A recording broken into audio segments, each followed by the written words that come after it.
যদি এমপি হইতে পারি ইনশাআল্লাহ, বাকি 299 জন এমপি চান বের করে ফেলবো। হকের উপরে থাকবেন। অনেকে বলে সিস্টেমের মধ্যে ঢুকে সিস্টেম চেঞ্জ করতে পারবো না। সিস্টেম চেঞ্জ করতে যাবো আমি, আপনারা কে বলছে? 299 জন এমপির তালিকা ধইরা কে কোন ভ্যান থেকে, সবজিওয়ালার কাছ থেকে, মাছওয়ালার কাছ থেকে, কর্পোরেট কোম্পানির কাছ থেকে, গ্রুপ অফ কোম্পানির কাছ থেকে লোক পাঠাইয়া চাঁদাবাজি করে, দখল করে, প্রত্যেকের নাম সংসদে দাঁড়াইয়া বিসমিল্লাহ বইলে দিব। সুতরাং এই ঢাকাতে আমার শত্রু কারা? যারা এখানে চাঁদাবাজি করবে, যারা এখানে মাদক কারবারি করবে, যাদের নাম বলে দিলে মাদকের ব্যবসা ধ্বংস হবে, তারা সবাই ঐক্যবদ্ধ হয়েছে ওসমান হাদিকে ঠেকাও।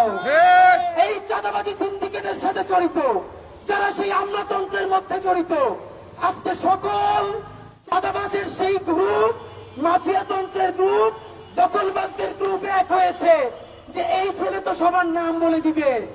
শোনেন, আল্লাহ যদি বাঁচায় রাখে, যা বলেই দেই, শরীফ ওসমান হাদির দায়বদ্ধতা সেই রিকশাওয়ালার প্রতি, যে আমার এইখান থেকে উঠাইয়া নিয়া ভাড়াটা নেয় না, চড়াই ধরে ভাড়া দিতে চাই না, চোখের পানি ছাইরা দেয়। আমার দায়বদ্ধতা সেই চাওয়ালার, শ্রমিকওয়ালা ভাই বোনদের প্রতি, যে 50 টাকা 100 টাকা দিয়ে আজকে আমার র্যালি কইরে দেয়।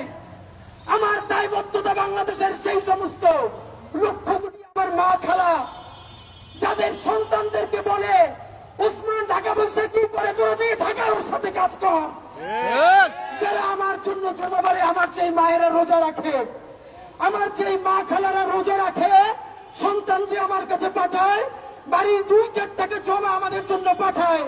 ওসমান হাদির সংসদে কথা বলবে আমার সেই মা বোনদের জন্য, আমার খালাম্মাদের জন্য ইনশাআল্লাহ। ওসমান হাদি কথা বলবে রিকশাওয়ালার জন্য, ভ্যানওয়ালার জন্য, মৎস্যজীবীর জন্য।